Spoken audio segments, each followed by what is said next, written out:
ভাই এই দোকান থেকে নিয়ে নিছি, এই যে এই দোকান থেকে নিয়ে নিছি 280 টাকা নিছে পেন্সিল, এটা সেট আর কি, একটা set. Hey guys, good morning, welcome to my new vlog. ভাই আজকে একদম তাড়াতাড়ি উঠে গেছি ঘুম থেকে, মানে একদম সকাল সকাল। এখনো কম্পিউটার খুলি নাই, এই যে মানে এখনো কম্পিউটার ওপেন করি নাই। ভাই একদম সকাল সকাল সকালের দৃশ্যগুলো দেখো ভাই, সকালের দৃশ্যগুলো কতটা সুন্দর লাগতেছে, যে অনেক সুন্দর লাগতেছে, বিউটি হয়েছে। এটা হচ্ছে মূলত একটা স্কুল। ভাই আজকেও মনে হয় বৃষ্টি আসবে, বলা যায় না বৃষ্টি কখন আসে, একদম পরিষ্কার লাগতেছে, দৃশ্যগুলো অনেক সুন্দর লাগতেছে। ভাই নাস্তা চলে আসছে, এই যে পরোটা আর ডাল ভাজি। ভাই নাস্তা করে বের হয়ে গেছি, আজকে মনে হয় বৃষ্টি আসবে, মানে আকাশের আবহাওয়া একদম খারাপ দেখা যাইতেছে। ভাই একদম আকাশটা পুরো মেঘলা মেঘলা আজকে। ভাই এমনিতে কালকে অনেক বৃষ্টি হয়েছে, আজকেও বৃষ্টি হবে মনে হইতেছে, তবে আমার জন্য কোনো প্রবলেম হবে না, কারণ আমার থেকে ছাতা আছে, মানে আমি ব্যাগে সবসময় ছাতা রাখি, এই জন্য আমার জন্য বেশি প্রবলেম হবে না, সমস্যা নাই, দেখা যাক কী হয়। ভাই আজকে রাস্তা একদম ফাঁকা, এই যে মানে গাড়ি নাই বললেই চলে, মানে আজকে রাস্তা একদম ফাঁকা।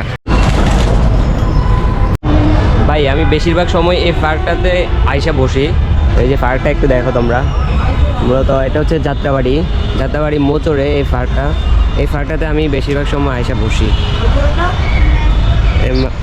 এই গাছটার তলে বসতে আমার থেকে এই জায়গাটাতে বসতে ভালো লাগে সবচেয়ে বেশি, এমনিতে অন্য জায়গায় বসতে ভালো লাগে না। ভাই কিছুক্ষণ এখানে বসে রেস্ট নিলাম, এখন চলে যাইতাছি, ব্যাগটা নিয়ে চলে যাইতাছি। ভাই আজকের দৃশ্যটা অনেক সুন্দর লাগতেছে, এই যে মূলত কালকে বৃষ্টি হয়েছে তো এই জন্য গাছপালাতে যে ধুলা বালুগুলো ছিল ওইগুলো সব চলে গেছে। ভাই এই গাছগুলো কত সুন্দর লাগতেছে, যে দেখো এই যে এখানে ভিতরে কাজও করতেছে।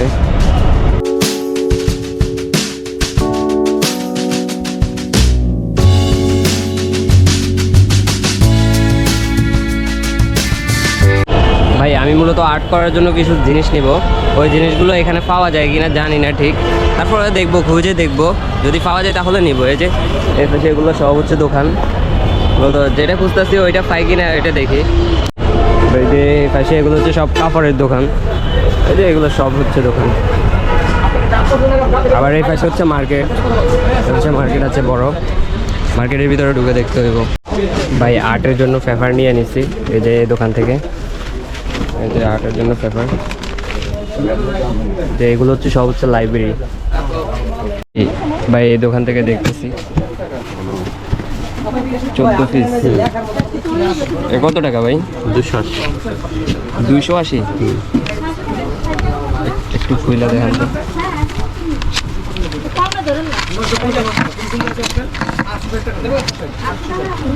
কতগুলো পেন্সিল দেখতেছেন?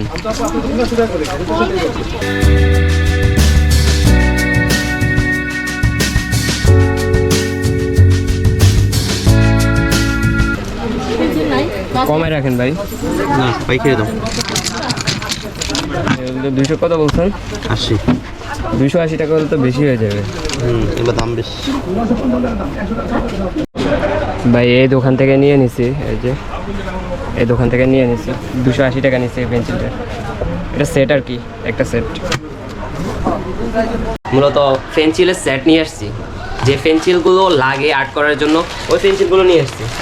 এই যে দেখো, মানে এই পেন্সিলটা ভাই অনেক দাম, কিন্তু আমি পাইকারি দামে আনছি, যদি তোমরা খুচরা নাও তাহলে এটার অনেক দাম, অনেক প্রায় 400-500 টাকা তোমাদের থেকে নিয়ে নেবে। এটা আমি পাইকারি নিয়েছি কত দিয়া? 280 টাকা দিয়া। আবার এটার ভিতরে অনেক ভেরিয়েন্ট আছে, মানে অনেক কোয়ালিটির আছে, আরও ভালোও আছে, ওগুলো আরও বেশি দাম। তবে আমি যেটা নিচ্ছি এটা হচ্ছে ভাই 280 টাকা নিচ্ছে আমার থেকে। আর আরেক দোকানে চাইছি এটা সেম পেন্সিল চাইতেছে 380 টাকা, মানে কত বড় বাটফার এবার বুঝতে পারছেন? মানে পাইকারি দাম বলতেছে, পাইকারি দাম 380 টাকা, আর অথচ আমি এর আগে এক দোকানে চাইছি ওইটা 280 টাকা। আজকে তোমাদেরকে দেখাই কী কী কিনছি। এই যে একটা বোর্ড কিনছি এবং পেপার কিনছি, জিএসএম বেশি, এগুলো কিন্তু অনেক গাদলা পেপার, এগুলো অনেক মোটা পেপার, মানে এগুলোতে আর্ট করলে আর্ট একদম সুন্দর হয়। তারপরে বোর্ড এটা কিনছি, এবং এগুলো সব কিছু লাগার জিনিস, মানে আমার যদি নাও লাগে তাহলে যে কেউ লাগিয়ে দেবো, মানে আমি কাউকে দিয়ে দিতে পারবো। এই যে রাবার কাটার, কিন্তু 4টা কয়টা আইটেম হয়েছে? রাবার, কাটার, পেপার, বোর্ড, পেন্সিল, 5টা আইটেম হয়েছে। 5টা আইটেম কিন্তু আমার 500 টাকার মতো লাগে গেছে। 500 টাকার পড়ে গেছে কেমন হয়, এতটা হিসাব করি নাই, তবে হ্যাঁ এরকমই গেছে মনে হয়।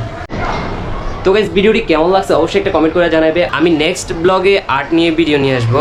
এই আর্টের ভিডিওটা তোমরা দেখার জন্য চ্যানেলটা অবশ্যই সাবস্ক্রাইব করে রাখতে পারো, তাহলে কালকে যখন ভিডিও ছাড়বো তখন তোমরা পেয়ে যাবে। অলরেডি তোমাদের কাছে নোটিফিকেশন চলে যাবে, বেল আইকন অল ফেস করে দিবে, তাহলে নোটিফিকেশন চলে যাবে তোমাদের কাছে। তো বাই বাই, যদি ভিডিওটি ভালো লাগে লাইক এন্ড শেয়ার করে দিবে। Bye bye, thanks for watching this videos.